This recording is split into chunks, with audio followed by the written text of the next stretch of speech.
What happened to royal women who were accused of witchcraft? Hey everyone! Tonight we're drifting back to a time when flickering torches lit the halls of castles, when noble families were more worried about keeping bloodlines pure than keeping their teeth, and when the easiest way to ruin a queen's reputation was to whisper that she might be a witch. So, get comfortable. Dim the lights. Maybe let your cat claim the foot of the bed, because they always do anyway. And let's wander slowly, almost sleepily, through the strange twilight world of royal women accused of sorcery. Now, accusing someone of witchcraft was a bit like accusing someone of poor table manners today. Very hard to disprove, endlessly subjective, and usually more about politics than actual supernatural activity. The difference, of course, is that poor table manners don't usually end with being locked in a dungeon or quietly strangled before supper. And women at the top of the social ladder, queens, duchesses, princesses, were especially vulnerable. Too much influence over a husband? Clearly witchcraft. Too many sons when rivals wanted daughters? Suspicious. Not enough sons? Also suspicious. Too pretty, too plain, too smart, too dull, it didn't matter.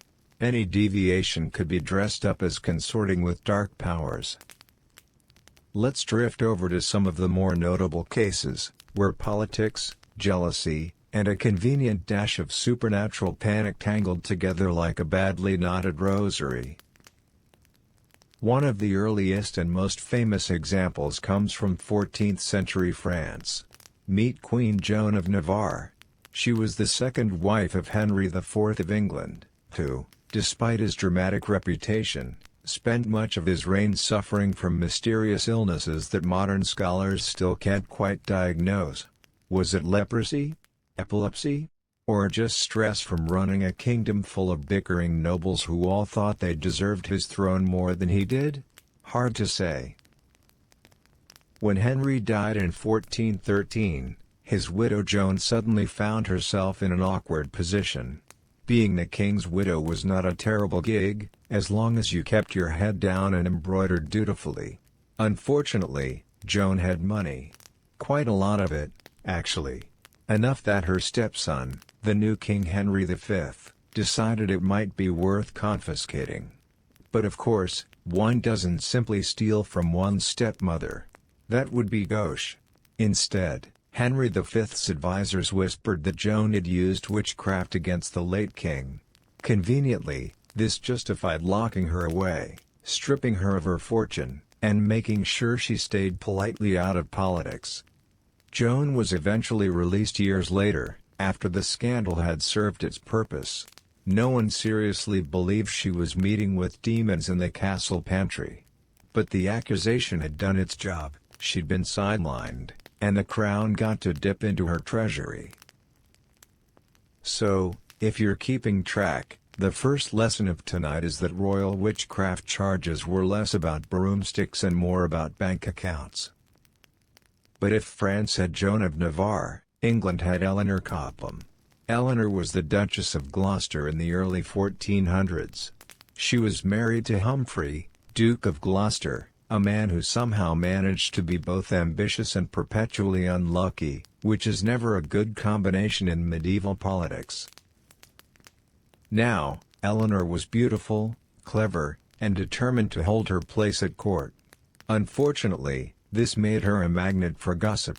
At some point, she consulted astrologers, perfectly normal in the period, rather like hiring a financial advisor who also tells you whether Mercury is in retrograde. But when things went wrong for her husband politically, suddenly her interest in horoscopes became a dark plot to use necromancy against the king. In 1441, Eleanor was arrested and accused of trying to predict the king's death using sorcery. Not a great look, admittedly. She was forced to do public penance, paraded barefoot through London, holding a candle as crowds jeered. After that, she was packed off to spend the rest of her life in custody, moving from castle to castle like an unwanted guest who just never left.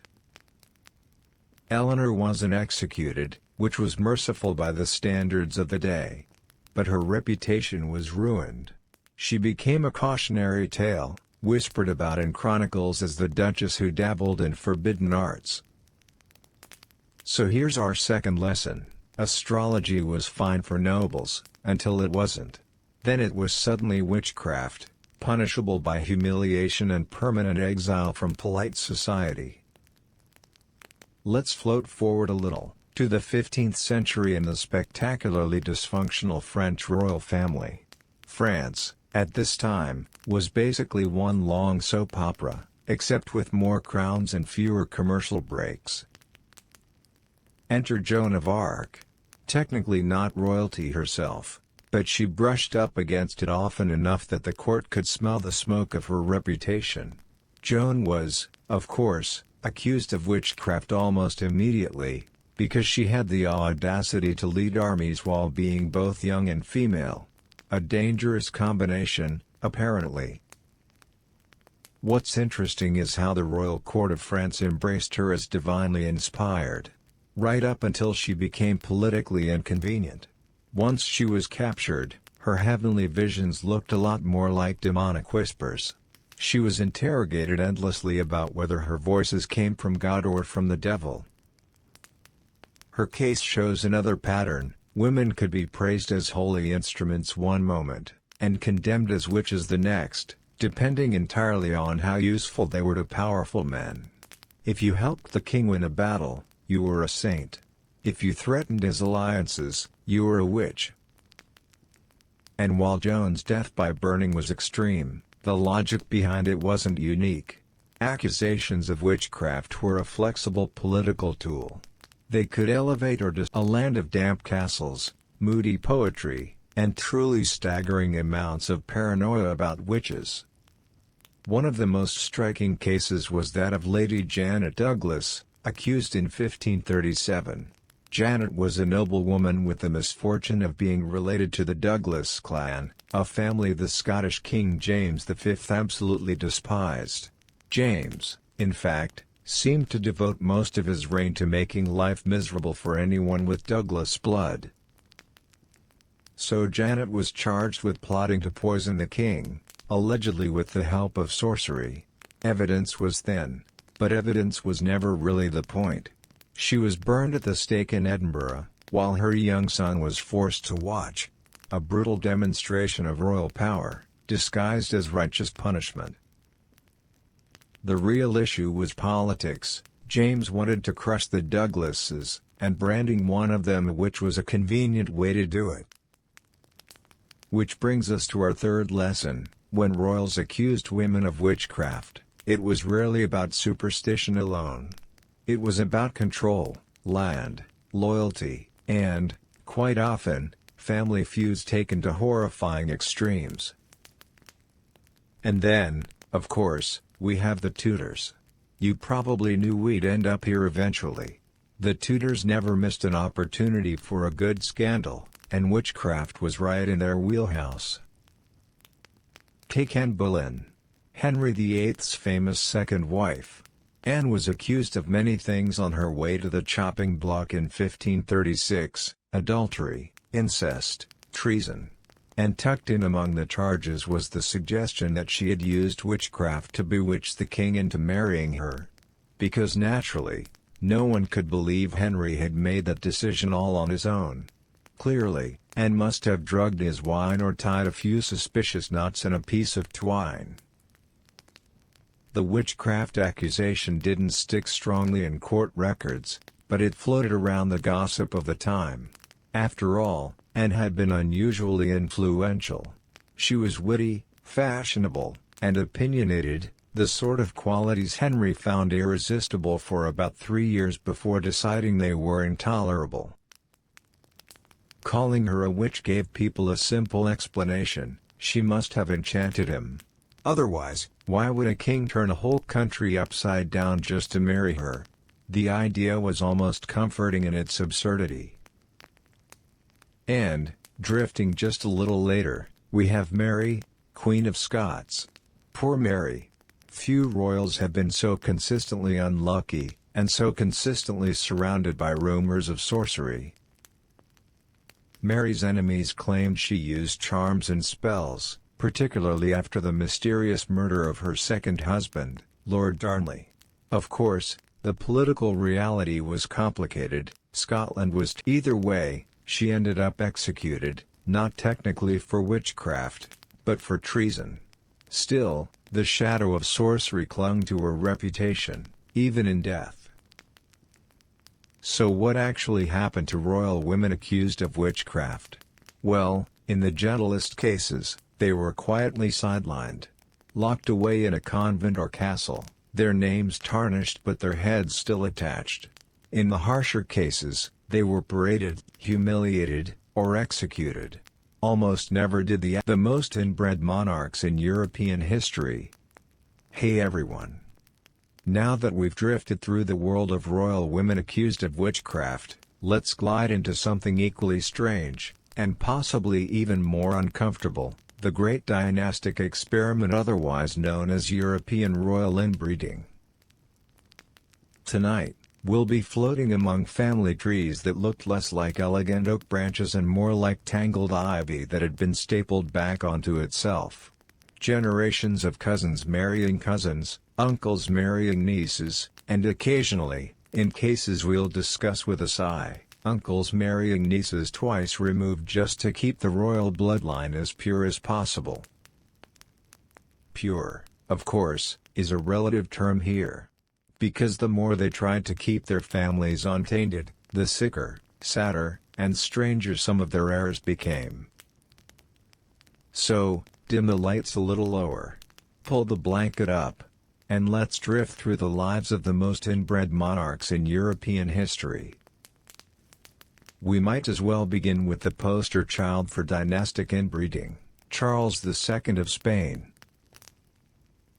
Charles was born in 1661, and if ever there was a monarch who looked like the family tree had simply given up, it was him. His Habsburg chin was legendary, not so much a chin as a geographical formation, a small promontory jutting defiantly out from under his face. His lower jaw stuck out so far he could barely chew, which, given the Spanish cuisine of the time, was possibly a mercy. But Charles's problems went well beyond bone structure. He was chronically ill, struggled to speak clearly, and was largely considered incapable of ruling without endless advisors hovering around him like nervous nurses. His marriage prospects were bleak, not because he lacked titles or land, he was, after all, King of Spain, but because it was fairly obvious to every ambassador at court that he was not in good health and unlikely to produce heirs. The sad truth was this: Charles's parents were uncle and niece. And if you trace his family tree, it doesn't branch much at all. Over the course of 16 generations, the Habsburgs had done such a fine job of marrying within their own circle that Charles's genetic diversity was comparable to that of a child born to siblings. A statistician once calculated his inbreeding coefficient, and the number was alarmingly high, higher, in fact, than in many small isolated animal populations. The result? A monarch nicknamed the Bewitched, who shuffled through life as a living reminder of why marrying your niece is a poor long-term strategy. Now, Spain didn't hold a monopoly on dynastic collapse. Let's drift eastward, toward Austria, where the Habsburgs also enjoyed arranging family gatherings that doubled as wedding ceremonies. Consider Emperor Leopold I, who reigned from 1658 to 1705. If you've ever seen a portrait of Leopold, his portraits make him look perpetually baffled, as though he's just been told someone misplaced the Holy Roman Empire. Leopold married 3 times. 2 of those wives were his cousins, which was, for the Habsburgs, essentially a family tradition. The result was a brood of children who inherited more than their share of fragile constitutions. Many of them died young, but enough survived to carry on the inbreeding experiment into the next generation. By Leopold's era, The dynasty's health problems were so notorious that foreign ambassadors would politely pretend not to notice when royal infants appeared sickly or deformed. It was simply expected.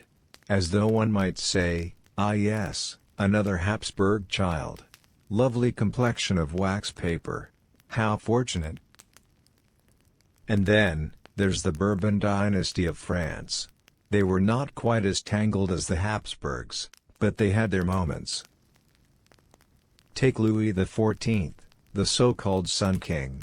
Now, Louis himself was robust and long-lived, strutting through Versailles in high heels and wigs for more than 7 decades. But the problem showed up in his grandchildren. By the time his line had thoroughly intermingled with the Spanish Habsburgs, the results were less radiant. Louis's great-grandson, Louis XV, inherited the throne as a child. He grew into a reasonably healthy man, but many of his siblings and cousins died in infancy. Smallpox, measles, and various respiratory diseases swept through the family with depressing regularity. The fragile immune systems weren't helped by generations of marriages designed more to preserve bloodlines than to promote genetic variety. It's telling that when Louis XIV died in 1715, nearly all his legitimate heirs had already perished, leaving the throne to a 5-year-old. The Bourbon dynasty wasn't so much collapsing as wilting slowly, like a bouquet left too long in the sun. Let's drift further north to Britain. Now, the British royal family prided itself on being slightly less tangled than the Habsburgs, but it still had its fair share of questionable pairings. One notable example is the Hanoverian dynasty. George II married Caroline of Ansbach, who was technically a distant cousin. Their line, however, later married back into continental families so often that by the time Queen Victoria came around, she was related to nearly every crowned head in Europe. Which, if you're sending out Christmas cards, is convenient. If you're looking for healthy genetic diversity, less so. Victoria herself married Prince Albert of Saxe-Coburg and Gotha, her first cousin. The marriage was famously affectionate, producing 9 children. Unfortunately, it also spread hemophilia, a bleeding disorder, through several royal houses of Europe. The so-called royal disease turned up in Spain, Russia, and Germany, weakening heirs and contributing. So, while the British may not have had the dramatic Habsburg jaw, they did have a knack for spreading dangerous recessive traits far and wide. A quieter kind of inbreeding problem, but one with long shadows. Back to Spain, for a moment, because they truly do deserve the spotlight here. After poor Charles II, who left no children, the Spanish throne passed to the Bourbons. But the damage had already been done. Generations of fragile monarchs left the kingdom vulnerable to foreign influence, and the dynasty itself became more of a cautionary tale than a model. It's hard not to feel a little sorry for Charles, sitting in his gloomy palace, unable to eat without assistance, rumored by some to be cursed. In truth, his curse was the entirely predictable outcome of relentless cousin marriages. If genetics had a sense of humor, it was a rather dark one. Of course, inbreeding wasn't confined to Spain, Austria, or France. Portugal dabbled too. The Braganza dynasty produced several monarchs who were strikingly unhealthy. King Afonso VI of Portugal, in the 17th century, was paralyzed on one side of his body and reportedly mentally unstable. His reign was marked by regencies, annulments, and general embarrassment. His disabilities may not have been solely the result of inbreeding, but they were certainly compounded by it. Afonso spent much of his life being shuffled about, pitied by some, mocked by others. His brother eventually usurped the throne, declaring Afonso unfit to rule.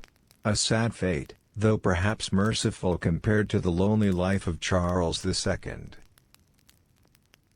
What's striking about all these monarchs is how their families seemed incapable of learning the obvious lesson. Every time a sickly child was born, the solution was Another cousin marriage. The logic was circular. Keep the bloodline pure, even if the bloodline is visibly falling apart. And the irony, of course, is that these marriages were meant to protect dynasties. Instead, they often hasten their decline. Spain lost its Habsburg line altogether. The Bourbons struggled with fragile heirs. Even Russia, through its connection to Queen Victoria, inherited hemophilia, which weakened the last Romanovs on the eve of revolution. So, what was it actually like to live as one of these inbred monarchs? For most, it was a slow, weary existence. Endless prayers for health, endless physicians prescribing treatments that ranged from laughable to lethal.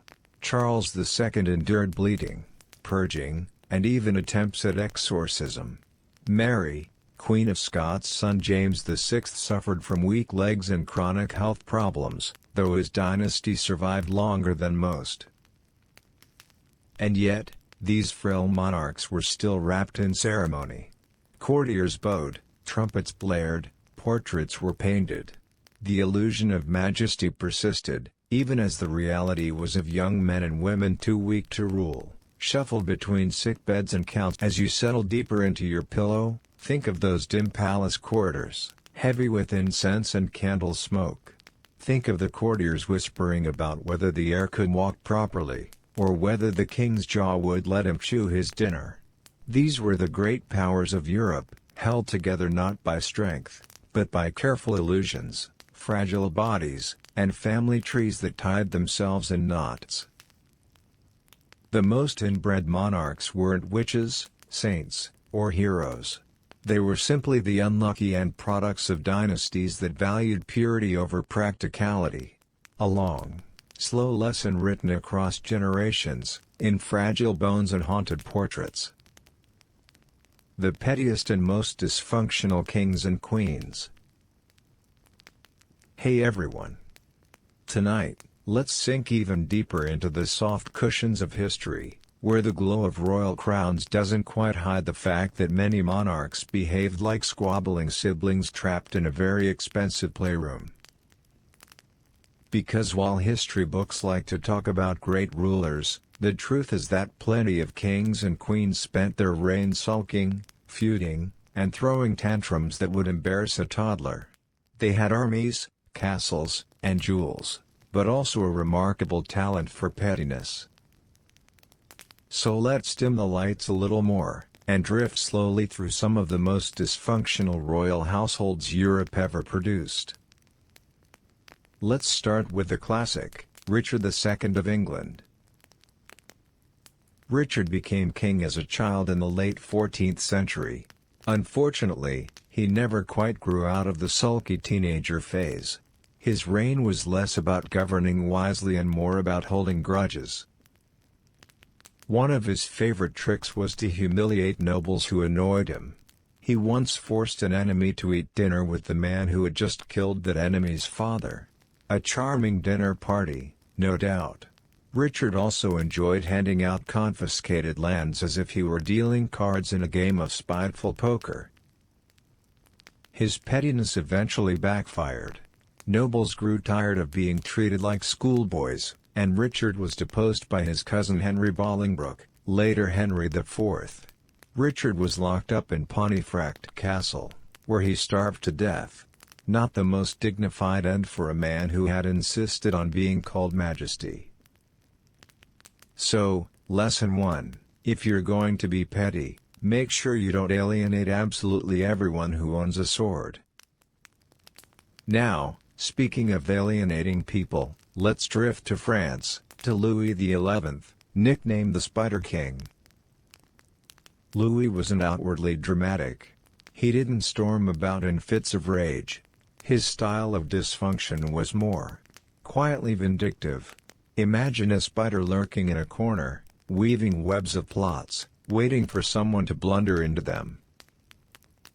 He wore simple clothes instead of lavish robes, which his courtiers found unsettling. Worse, he had a habit of keeping astrologers and executioners close by, as if they were household pets. He would dangle favors before nobles, then snatch them away if they displeased. One noble described him as the universal spider, always spinning intrigue. And indeed, his court was less a place of majesty and more a nest of paranoia. He lived in constant suspicion, certain that everyone was against him. Which, to be fair, wasn't entirely wrong. Louis XI shows us dysfunction of the quiet, claustrophobic kind. A king who trusted no one, loved little, and ruled by entangling everyone in webs of fear. On the opposite end of the spectrum, let's talk about Christina of Sweden. Christina ruled in the 17th century, and her reign was essentially one long eccentric performance. She refused to marry, dressed in men's clothes, and delighted in shocking her court. Imagine a monarch who treated governance like a sort of avant-garde theater, and you're not far off. At banquets, she would stop about, make sarcastic remarks, and occasionally insult foreign ambassadors just to see their faces. She had an unfortunate tendency to forget appointments, leaving entire councils waiting for hours. And in one spectacularly petty move, she abdicated the throne altogether in 1654, because she didn't want to marry and thought ruling was boring. Her cousin Charles X got the throne instead, while Christina wandered Europe, converting to Catholicism and baffling hosts with her erratic behavior. At one point, she tried to claim the throne of Naples, just because she thought it might be fun. Christina was dysfunctional in the sense that she treated monarchy as a personal art project, full of drama, whims, and grand gestures. She wasn't cruel so much as profoundly inconvenient. Now, if you'd like something cruel, let's drift over to Russia. Because the Tsars rarely disappointed when it came to dysfunctional extremes. Ivan IV, better known as Ivan the Terrible, set the standard. His reign was full of paranoia, purges, and violent outbursts.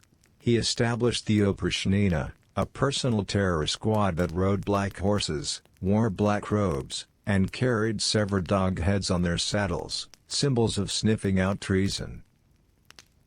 Ivan's temper was infamous. He once killed his own son in a fit of rage, striking him on the head with a staff. This left him weeping over the corpse, but it didn't improve his reputation as a family man. Ivan also had a habit of marrying repeatedly, 8 times, though the Orthodox Church frowned on more than 3.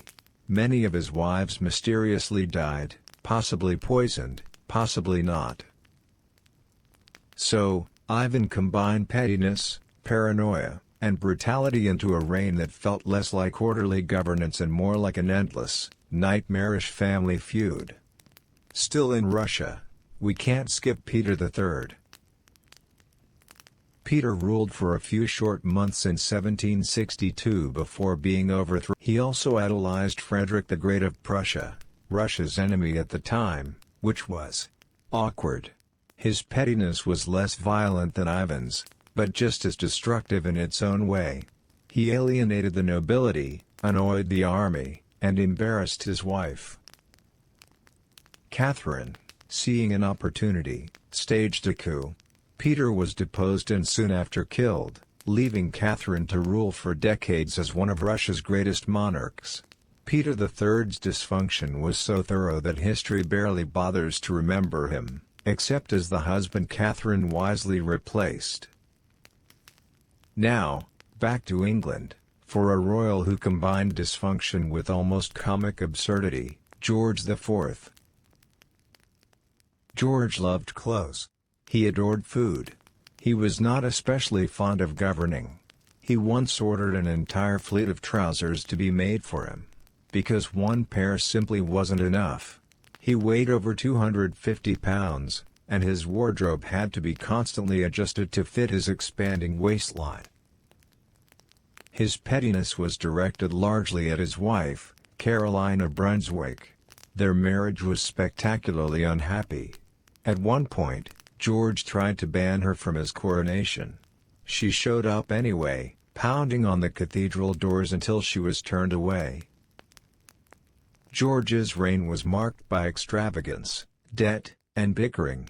His greatest legacy was architectural. He commissioned buildings like the Royal Pavilion in Brighton, a bizarre fantasy of domes and minarets that looked like an Englishman's dream of India after too much sherry.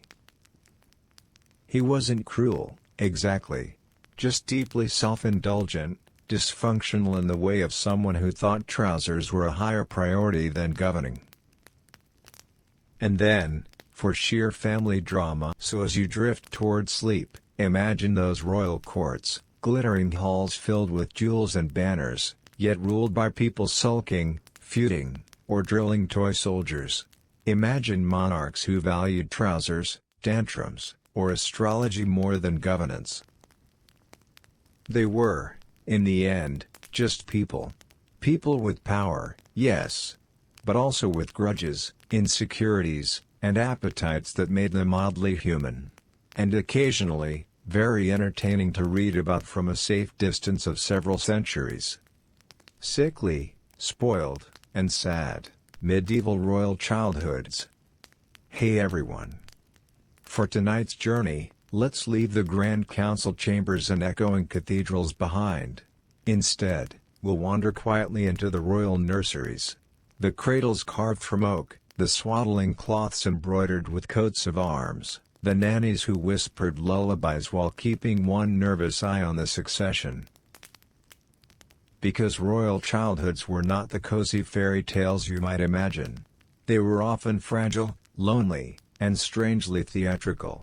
Little kings and queens were born into lives where every sneeze was a political event, every toy a symbol of dynasty, and every cough a potential crisis for the realm. So let's lower the lights, and drift slowly through the childhoods of Europe's most delicate heirs. First, let's begin with the obvious truth: medieval children were sick. Constantly. The infant mortality rate was staggering. Even in royal households, with access to the best food and physicians money could buy, disease swept through nurseries like a regular houseguest. Measles, smallpox, dysentery, take your pick. Princes and princesses were swaddled in silk, yes, but also in germs.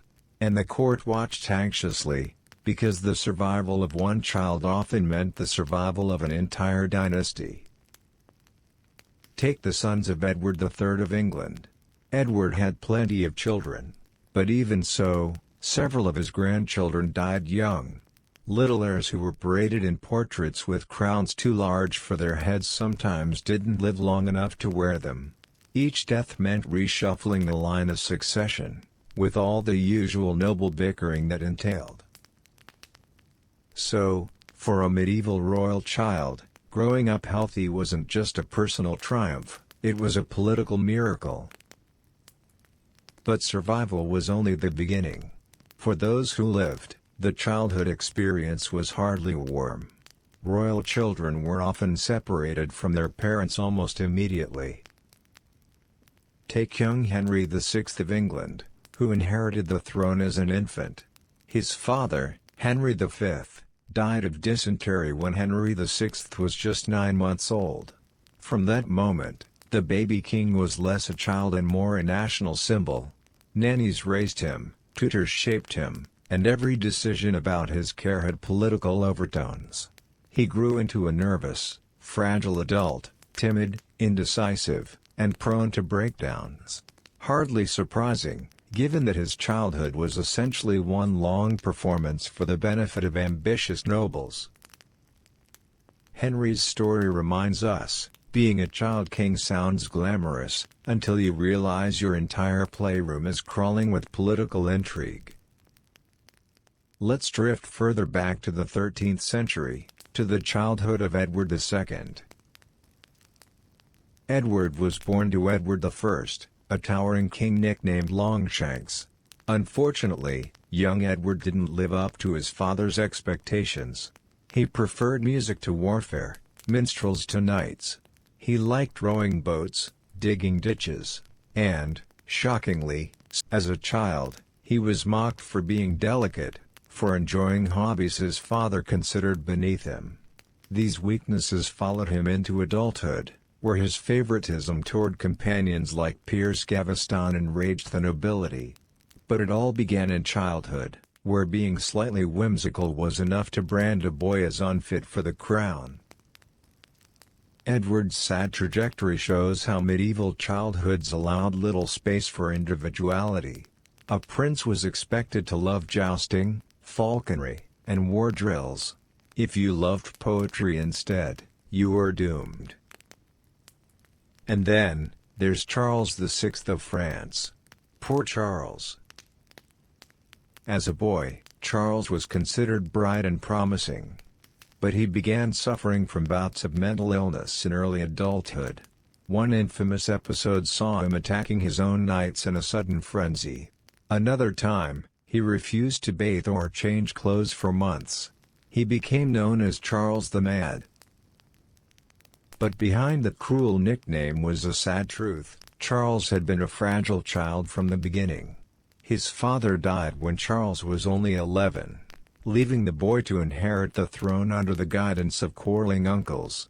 The constant pressure, combined with the likely hereditary mental strain in the Valois dynasty, left him vulnerable.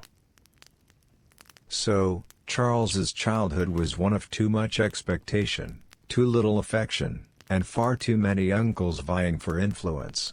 A recipe, as it turned out, for collapse. We should pause here and note, royal children were rarely raised by their parents. Queens gave birth, handed the child to a nurse, and often moved on to their next pregnancy within the year. Kings, meanwhile, saw their children as bargaining chips for alliances. A toddler could be betrothed to another toddler in a foreign court, long before either of them had learned to walk without falling over. For instance, Margaret Beaufort was married at 12, pregnant at 13, and widowed soon after. Her son, Henry Tudor, would eventually become Henry VII. But before he could sit on the throne, he spent much of his youth in exile, shuttled about like baggage in the Wars of the Roses. His childhood wasn't about toys and games, it was about survival, dodging assassins and waiting for fortune to turn. Spoiled, perhaps, in terms of fine clothes. But sad in every other sense. Not all royal childhoods were tragic in the same way. Some were tragic because of but his emotional needs were largely ignored. He grew into a withdrawn adult, prone to relying excessively on favorites like Cardinal Richelieu. Spoiled with attention to his role, but starved of genuine affection. These were children who were never allowed to be children. And then, there were the genuinely sickly ones. Consider Edward VI of England, the only legitimate son of Henry VIII. From the start, Edward was frail. He coughed, wheezed, and tired easily. But because he was the long-awaited male heir, the court clung to him like a fragile relic.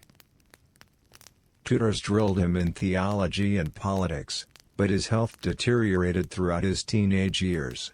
He died at just 15, leaving behind a contested succession that plunged England into more turmoil. Edward's short life shows the cruel irony of royal nurseries. Endless energy was poured into grooming heirs who often didn't live long enough to rule. And then, there's the darker side, children used as pawns in brutal dynastic games. Consider the princes in the Tower, Edward V and his younger brother Richard. Sons of Edward IV, they were only 12 and 9 when they were lodged in the Tower of London in 1483. Their uncle, Richard III, took power soon after. The boys disappeared, and their fate remains a mystery. Murdered? Starved? Smuggled away? We don't know. But the lesson is clear, being a royal child was not a guarantee of safety. Sometimes it simply painted a target on your back. It's tempting to think of medieval royals as powerful, but as children, they were remarkably powerless. Their fates were decided by factions, their marriages arranged by councils, their daily lives governed by nannies and tutors who answered not to them but to ambitious parents. Imagine a childhood where your toys are inspected for political symbolism, your friendships scrutinized for hints of alliance, and your bedtime prayers overheard by spies. Not exactly the carefree idyll of fairy tales. As you sink further into your pillow, picture the great halls with their high windows, echoing with the coughs of sickly airs. Picture little boys dressed in miniature armor, practicing swordplay under the watchful eyes of grim tutors. Picture little girls handed dolls one day and engagement contracts the next. They were swaddled in silk, but also in fear. Spoiled with jewels, but starved of security. Sickly, spoiled, and sad, those were the hallmarks of medieval royal childhoods. Royal marriages that went horribly, genetically wrong. Hey everyone. Settle in. Take a slow breath. Tonight we're drifting into the wedding halls of Europe's most unfortunate dynasties. Now, when most people think of royal marriages, they imagine grand cathedrals, flowing gowns, and noble vows. A union of two hearts, perhaps, or at least a well-staged ceremony. But in reality, royal marriages were less about romance, and more about land, armies, and the eternal hope of producing a baby who wouldn't immediately die of something inconvenient. And when you mix politics with a steady tradition of marrying your cousin, things get complicated. And by complicated, I mean medically disastrous. So, let's meander quietly through some of history's most regrettable royal unions. We should probably begin with the Habsburgs. Because of course we should. The Habsburg dynasty took the idea of keeping it in the family and treated it like a full-time career. For centuries, they arranged marriages between cousins, uncles, nieces, and occasionally pairs who were so genetically similar that a medieval cow breeder might have raised an eyebrow. This all culminated in Charles II of Spain. You may remember him from Part 2, the man whose family tree was less a tree and more a wreath. Charles was born in 1661 to Philip IV of Spain and Mariana of Austria. And yes, they were closely related. Because everyone in the Habsburg court was closely related. Charles inherited what we now call the Habsburg jaw, a chin so exaggerated that chewing was almost impossible. He struggled with speech, digestion, and general health. He didn't walk until the age of 4, didn't speak until he was nearly 8, and grew into a man plagued by seizures and infertility. All of this was the direct result of generations of intermarriage. His genetic coefficient of inbreeding was about the same as the child of a brother-sister union, which is not generally recommended. Charles's tragic marriage, first to a French princess, then to a German one, produced no children, because his body simply wasn't capable. His death in 1700 ended the Spanish Habsburg line entirely. A whole dynasty, undone by its own wedding choices. But the Habsburgs were hardly alone. Let's drift north to Scotland. Mary, Queen of Scots, famously married her cousin Henry Stuart, Lord Darnley. A man who was handsome on the outside, and an absolute disaster on the inside. Darnley was vain, arrogant, and fond of drinking himself into oblivion. The marriage was turbulent from the start. He grew jealous of Mary's secretary, David Rizzio, and one evening, he and a group of conspirators stabbed Rizzio to death in front of the pregnant queen. Romantic dinner date, it was not. The union produced a child, the future James VI of Scotland, later James I of England. But Darnley himself was found dead not long after, strangled in a garden after his house mysteriously exploded. Which, admittedly, is a very thorough way to remove a spouse. Mary's cousin marriage did produce an heir who united the crowns of Scotland and England. But it also dragged her into scandal, rebellion, and ultimately her own execution. So, not exactly a marital success story. Meanwhile, in France, the Bourbons weren't immune from bad dynastic matches either. Louis XIV, the Sun King, married Maria Theresa of Spain. And once again, the couple were first cousins. Their marriage was intended to seal peace between France and Spain. What it actually sealed was another unhappy household. Maria Theresa was shy, pious, and hopelessly outshone by Louis's endless stream of mistresses. She lived much of her life in quiet misery, producing children who mostly died young. The Bourbon family line, like so many others, was peppered with cousin marriages that left heirs sickly and frail. By the 18th century, France's royal children had the same problem as Spain. For all his blustering, his dynasty fizzled out within 2 generations. So much for marital strategy. If we float back to Spain, there's another grim story, Joanna of Castile, often called Juana la Loca. She married Philip the Handsome of Burgundy, another Habsburg, of course. Handsome he may have been, but faithful he was not. Their marriage was a whirlwind of jealousy, paranoia, and manipulation. Joanna adored him obsessively, while he treated her with cold contempt. When Philip died suddenly at the age of 28, Joanna reportedly clung to his body, traveling with his coffin for months, unable to let go. Historians debate whether she was genuinely insane, or simply driven to despair by her circumstances. Either way, the marriage was genetically messy too. Their son was Charles V, who inherited the same inbred features and fragile constitution that would later haunt his descendants. Once again, love was secondary, politics was primary, and genetics paid the price. It's worth pausing to reflect on just how transactional these marriages were. Love was rarely involved.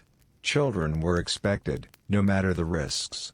And bloodlines were treated like assets to be merged, rather than biological systems with limits. Marrying your cousin once might have been tolerable. But after 6 generations of it, you wound up with a Charles II of Spain, a man so frail that he could barely chew dinner, let alone rule an empire. Royal families wanted to keep power in the family. Unfortunately, they succeeded all too well. As you let your eyes grow heavy, picture the wedding feasts. Golden chalices, roasted boar, minstrels playing softly. Behind the pageantry, 2 cousins exchange vows, already bound by blood long before the ceremony. Courtiers smile, the dynasty seems secure. And yet, in the cradle down the hall, the child of this union may already be coughing, already fragile, already destined to carry the burden of 1,000 years of bad genetics. Because royal marriages, more often than not, weren't fairy tales. They were medical case studies in how not to plan your family tree. How did ancient soldiers actually spend their downtime between wars? Hey everyone! Tonight we're drifting away from palaces and thrones. No poisoned chalices. No doomed marriages. Instead, we'll tiptoe into the lives of ordinary men who spent much of history waiting. Soldiers. The ones who filled the ranks of great empires and defended borders no one today can quite remember. Because war, as it turns out, was only part of their job. And often not the biggest part. Campaigns were brief, brutal interruptions in a life that mostly consisted of nothing. Boredom. Idleness. Long hours spent staring at campfires, shuffling dice, or cleaning equipment that would probably break anyway.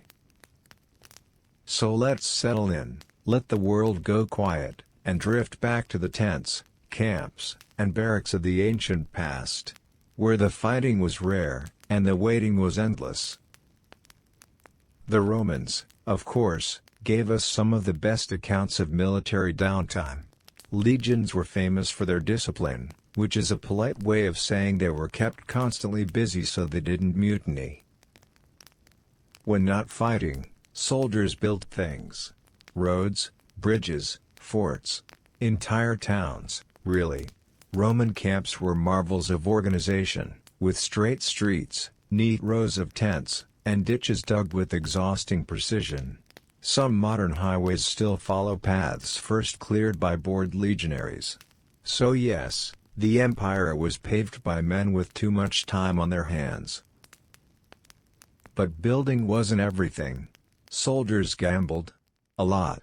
Dice games were everywhere, even though technically frowned upon. Archaeologists have found little cubes in barracks ruins, worn smooth from restless hands. Wages went back and forth in these games, sometimes entire months' pay lost before payday even arrived. Roman officers were supposed to discourage gambling, but naturally, they played too. Discipline is easier to enforce after you've won your subordinate's wine ration. Drinking, too, was a standard pastime. Wine for Romans, beer for just about everyone else. Soldiers drank to celebrate, to mourn, or simply to survive the boredom of guard duty. Ancient writers loved to complain about drunkenness in the ranks, which tells us that it was not rare, and usually happening right in front of them. The Greeks weren't much different. Athenian hoplites had long stretches between battles, especially in peacetime. When they weren't farming their family plots, they trained in the gymnasium. But training was more than just exercise. It was also socializing. Wrestling, running, spear practice, yes, but also gossip, politics, and the subtle art of looking impressive while holding a shield. Spartan soldiers, of course, spent their lives training. But even they had downtime. The syssitia, communal meals, filled long evenings. A steady diet of barley broth, meat when available, and, if you were lucky, wine that didn't taste like vinegar. They sang marching songs, teased each other, and occasionally staged mock battles just to pass the time.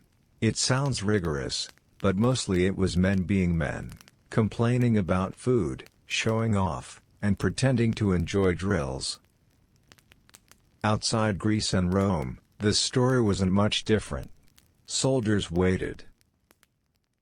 In Mesopotamia, armies were raised seasonally, which meant that for most of the year, soldiers were simply farmers. They tilled the land, prayed to the gods, and, when summoned, trudged off with whatever weapons the local ruler provided. When not fighting, they went straight back to their fields. War was a part-time occupation, like jury duty, except with more arrows. Egyptian soldiers had long garrison assignments, especially in places like Nubia or along the Sinai.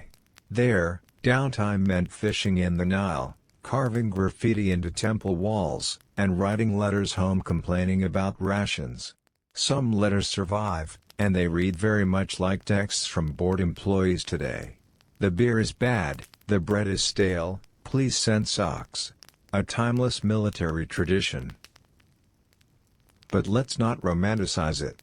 Downtime was often just misery drawn out over weeks. Soldiers slept in cramped quarters, on hard ground, or on thin mats crawling with vermin. Entertainment was scarce, so they made do with what they had. Singing was common.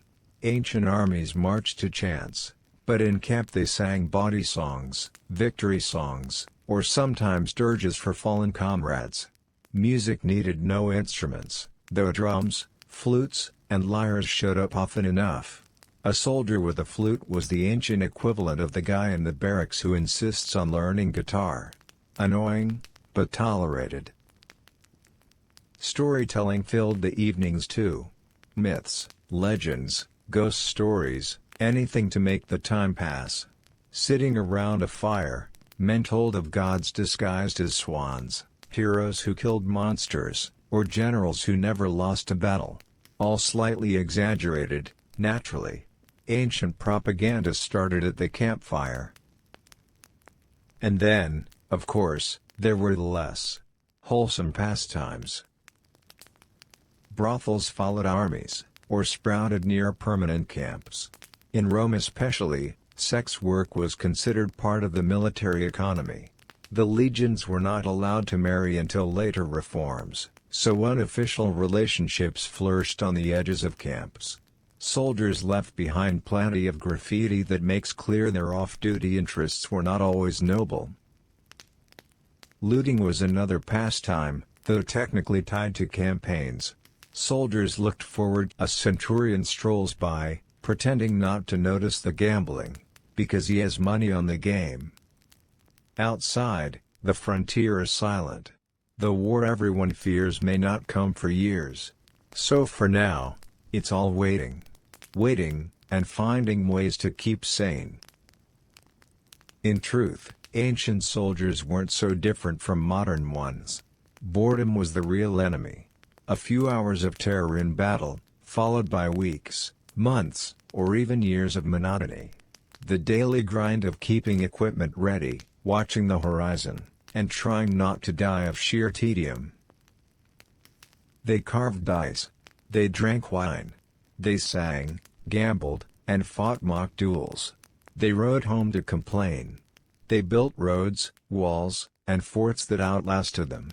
And they dreamed of going home, to farms, families, or simply anywhere that wasn't another damp tent.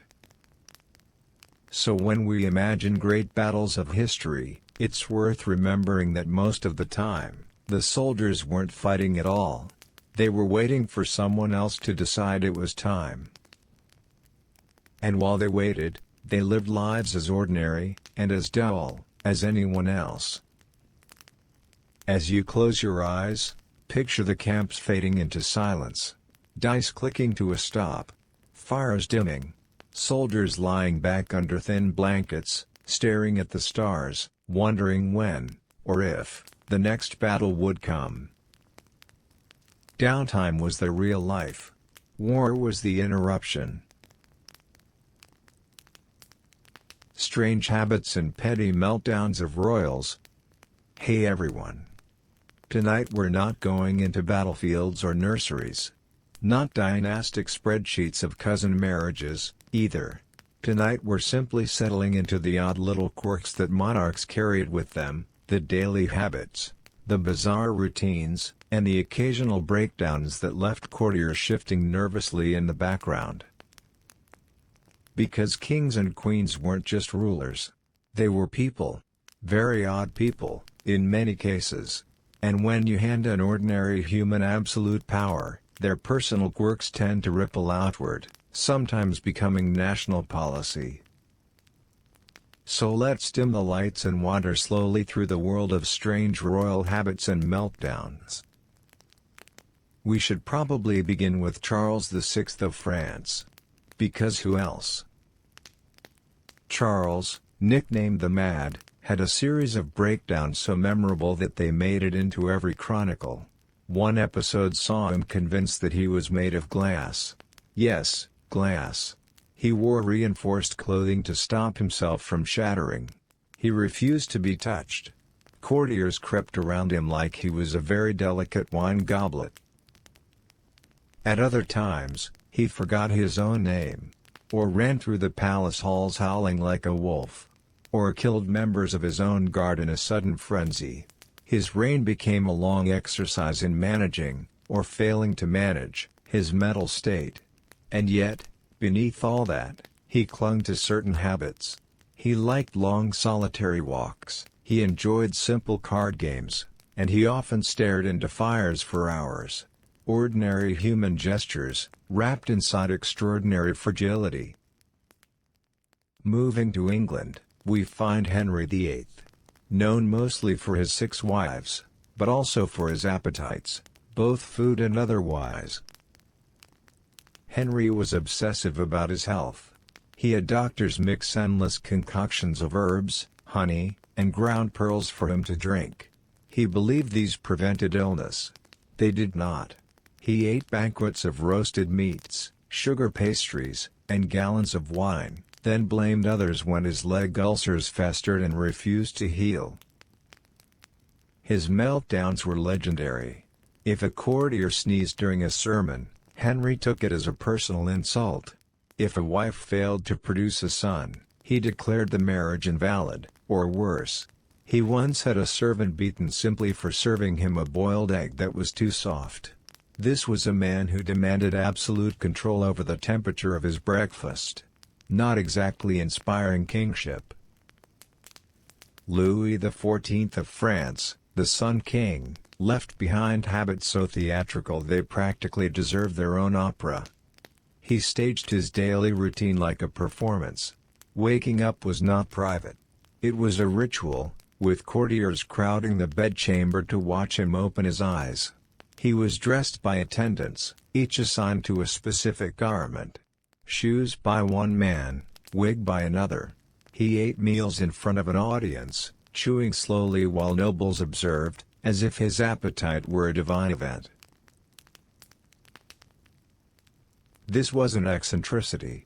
It was deliberate. Louis believed that making every aspect of his life ceremonial kept the nobility distracted and obedient. Which worked, but also meant his strange personal habits became national tradition. France's destiny, at least for a while, revolved around one man's morning routine. Of course, not all quirks were theatrical. Some were simply unpleasant. Peter the Great of Russia, for example, was fascinated by dentistry. Not as a patient, as an amateur dentist. He carried forceps with him and had a habit of yanking out people's teeth, sometimes for medical reasons, sometimes just because he thought they looked loose. Guests at his court sometimes left with lighter smiles than when they arrived. Peter also loved shipbuilding and carpentry. Which sounds wholesome, until you realize he forced nobles to learn it too. Imagine being a high-ranking Russian boyar, dressed in furs and jewels, and suddenly ordered to hammer nails into planks because the Tsar decided woodworking built character. His meltdowns, meanwhile, were volcanic. He screamed, struck courtiers, and even executed his own son. But between rages, he hummed to himself while whittling bits of wood. A strange mixture of brutality and hobbies. Let's drift back to Spain for a moment.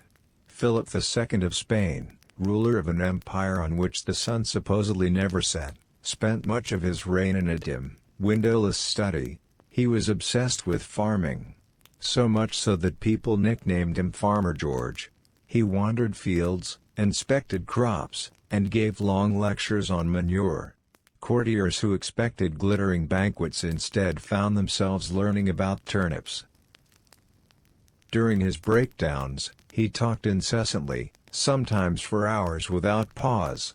He scribbled letters at odd hours, signing them with endless flourishes. He once shook hands with a tree, convinced it was the King of Prussia. His reign was marked by eccentricities that were gentle compared to some monarchs, but still unsettling when magnified across an empire. And of course, some royals simply couldn't handle criticism. Christian VII of Denmark is a good example. Crowned as a teenager, he quickly developed a reputation for instability. He indulged in constant debauchery, claimed he could not sleep unless he'd performed certain rituals, and had frequent nervous collapses. One of his strangest habits was compulsive masturbation, which he discussed openly, to the horror of foreign dignitaries. His meltdowns included shouting fits in council meetings and wandering the palace halls muttering insults at portraits. Eventually, his doctors declared him unfit to rule. But his quirks had already shaped the politics of Denmark. Habits could even become international embarrassments. Wilhelm II of Germany, though later than our medieval and early modern focus, provides a neat example. He had a habit of interrupting guests to brag about his navy, his horses, or his collection of uniforms. He loved posing in elaborate costumes, sometimes changing outfits several times a day. His meltdowns, meanwhile, came in the form of long, rambling speeches that horrified diplomats. strange habits and tantrums that nudged Europe closer to war. As you close your eyes, imagine these rulers in their quieter moments. Charles VI wrapped in blankets, afraid to break. Henry VIII snarling at an undercooked egg. Louis XIV turning breakfast into theater. Peter the Great holding out pliers with a smile. Frederick playing his flute to a room of baffled generals. Strange habits. Petty meltdowns. These were the rhythms of royal life. Behind the thrones, the banners, the crowns, fragile, eccentric people tried to fill their days. And sometimes, their quirks became history. Royal scandals that changed succession overnight. Hey everyone. Tonight we're not watching kings fumble with asparagus or queens collect relics. Tonight we're peeking quietly at scandals. The sudden lapses of judgment. The whispered affairs. The betrayals that tipped dynasties off balance. Because sometimes a throne wasn't lost in war, or famine, or revolution. Sometimes it was lost in the bedroom. Or in a badly timed rumor. Or simply in the wrong signature on the wrong bit of parchment. So, let's ease into the shadows of royal succession scandals. Gentle, but messy. We might begin in England, because England rarely disappoints when it comes to scandal. Edward IV, for example. He was a handsome king of the 15th century, tall, golden-haired, admired on the battlefield. He also had a habit of making secret promises of marriage to women he fancied, which was a problem when he suddenly announced he'd married Elizabeth Woodville, a widow with 2 children and very little political clout. Nobles were horrified. Not because of Elizabeth herself, though they grumbled plenty about her family, but because Edward's earlier promises now raised the question, was this marriage legal? If he had pledged himself elsewhere first, Elizabeth's children were illegitimate. That question would hang like a shadow over the dynasty for decades, eventually fueling the claims of Richard III and the Wars of the Roses. All because a king couldn't resist an impulsive wedding. Or let's drift a little further, to France. Louis X of France had a wife named Margaret of Burgundy. She was caught up in a scandal known as the Tourdinelle affair, essentially, a medieval tabloid story come to life. Margaret and 2 other royal women were accused of carrying on affairs with knights. They supposedly met in a tower in Paris for these trysts. When the scandal broke, the women were tried, humiliated, and punished. Margaret was imprisoned in harsh conditions. Soon after, she died, possibly murdered, possibly from neglect. Her death threw the legitimacy of her daughter into question. And when Louis himself died not long after, the succession crisis deepened. His daughter was excluded, the crown passed elsewhere, and France slid closer to the eventual 100 Years' War. All from an affair in a tower. Or at least, from the rumor of one.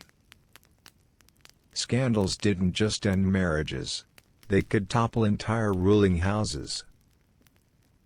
Consider the case of Richard II of England. His reign ended in scandal layered upon scandal. Accusations of tyranny, of favoritism, of financial corruption. But one of the most whispered about scandals involved his close relationship with Robert de Vere, Duke of Ireland. Were they simply intimate friends? Or something more? Chroniclers tiptoed around the suggestion, but the implication was there. Richard was devoting more attention to de Vere than to his queen, or even to his kingdom. When de Vere fled into exile after military defeat, Richard's reputation never quite recovered. Parliament and his nobles seized on the whispers, and before long, Richard was deposed, replaced by his cousin Henry Bolingbroke. So, one could say England changed kings because of political mismanagement. Or one could say, more softly, that a royal friendship soured the balance of power. We can drift back to Spain again, because the Habsburgs always seemed to provide. Philip II's son, Don Carlos, became the center of whispered scandal.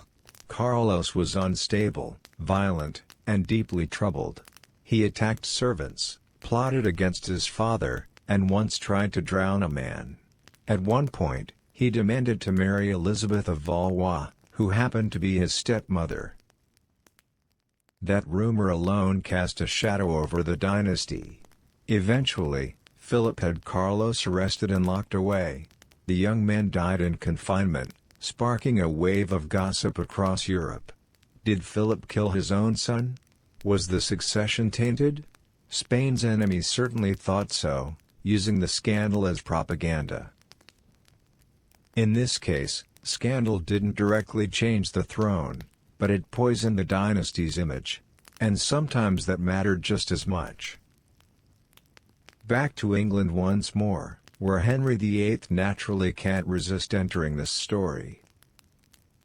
His break from Rome began, in essence, as a scandal. He insisted that his marriage to Catherine of Aragon was invalid. He wanted Anne Boleyn instead. The Pope disagreed. Henry's solution was simple: declare himself head of the Church. Let's wander to Scotland for a moment.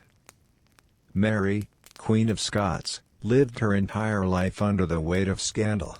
Her marriage to Lord Darnley soured rapidly, devolving into violence and jealousy. Then Darnley was found dead, strangled, his house blown up in an explosion. Suspicion immediately turned to Mary and her ally, the Earl of Bothwell. Whether or not she was guilty, the scandal destroyed her credibility.